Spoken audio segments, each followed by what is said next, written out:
গণ অধিকার পরিষদের সংগ্রামী সভাপতি নুরুল হক নুরের উপর যেরকম বর্বরিত হামলা হয়েছে, হামলায় তার মাথার রক্ত জমা হয়েছে এবং সেই জায়গায় কিন্তু পানিও জমা বেঁধেছে, যার জন্য কিন্তু প্রথমে গণ অধিকার সংগ্রামী অজ্ঞান অবস্থায় ছিল, আইসিইউতে চিকিৎসাধীন অবস্থায়, এখনও পর্যন্ত কিন্তু আইসিইউতে আছে এবং তার নাকের ফ্র্যাকচার ধরা হয়েছে, চোয়ালের ফ্র্যাকচার হয়েছে এবং চোখেও কিন্তু তার আঘাত হয়েছে। এমনকি আপনারা দেখে দেখবেন গণ অধিকার সংগ্রামী সভাপতিকে এর আগে 26 বারেরও অধিক কিন্তু হামলা করা হয়েছে। সেই সময় কিন্তু বিভিন্ন হসপিটালে, ঢাকা মেডিকেলেও কিন্তু আমরা অনেকবার নিয়ে এসেছি। সেই সময় ডাক্তার কিন্তু তাকে সামান্য ট্রিটমেন্ট দিয়ে কেবিনে পাঠিয়ে পরবর্তীতে বাসায় পাঠিয়ে দেয়, কিন্তু পরবর্তীতে আমরা দেখেছি পূর্ণাঙ্গ চিকিৎসা না হওয়ার কারণে সেই উপসর্গগুলো বিভিন্ন সময় দেখা দিয়েছে।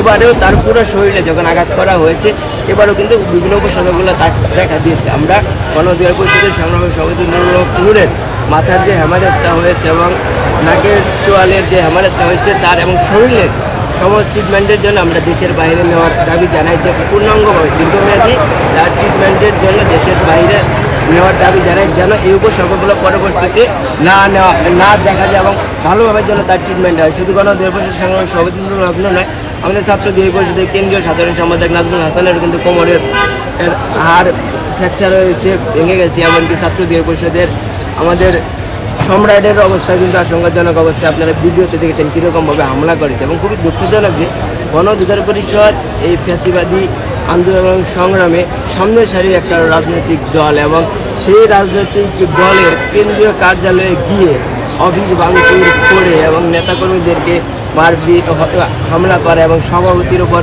হামলা করে, এটা খুবই দুঃখজনক। এবং যারা হামলাটা ঘটিয়েছে ভিডিওতে কিন্তু স্পষ্টভাবে দেখা যাচ্ছে, কিন্তু 48 ঘন্টা অতিবাহিত হওয়ার পরেও তাদের বিরুদ্ধে এখনও পর্যন্ত কোনো ব্যবস্থা নেওয়া হয়।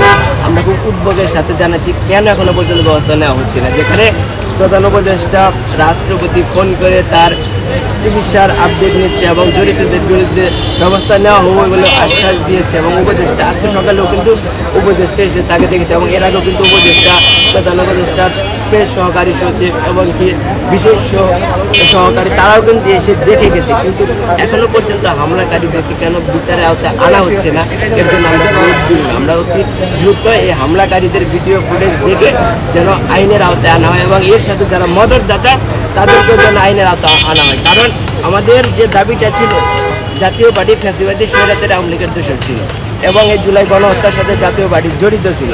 এই জাতীয় পার্টি আওয়ামী লীগের সাথে একসাথে মন্ত্রিত্ব ভাগ করে বাগবাটোয়ারা করে জনগণের উপর নির্যাতন করেছে, গুম খুনের সহযোগী হিসাবে কাজ করছে, ভোট ডাকাতি নির্বাচন হিসাবে এই জাতীয় পার্টি কাজ করছে।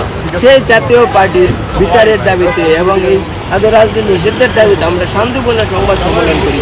সেই সংবাদ সম্মেলনে যাদের মদদে এই হামলাটা হয়েছে তাদের উদ্দেশ্য কি এটা খতিয়ে দেখা হোক। আমরা ধারণা করছি জাতীয় পার্টির মাধ্যমে আওয়ামী লীগকে পুনর্বাসনের জন্য এই হামলাটা ঘটিয়েছে এবং যারা এই হামলাটা ঘটিয়েছে তারা জাতীয় পার্টির মাধ্যমে আওয়ামী লীগকে রাজনীতিতে ব্যাক করাতে চায়। আমরা বলতে চাই যারা এরকম কুচিন্তা নিয়ে, কালো চিন্তা নিয়ে ঘটনা করেছে, তাদের এই কুচিন্তা এই দেশের ছাত্র শ্রমিক যেমন তরুণ প্রজন্ম সবল হতে দেবেন না, এর বিরুদ্ধে আমরা প্রতিবাদ আন্দোলন সংগ্রাম করব।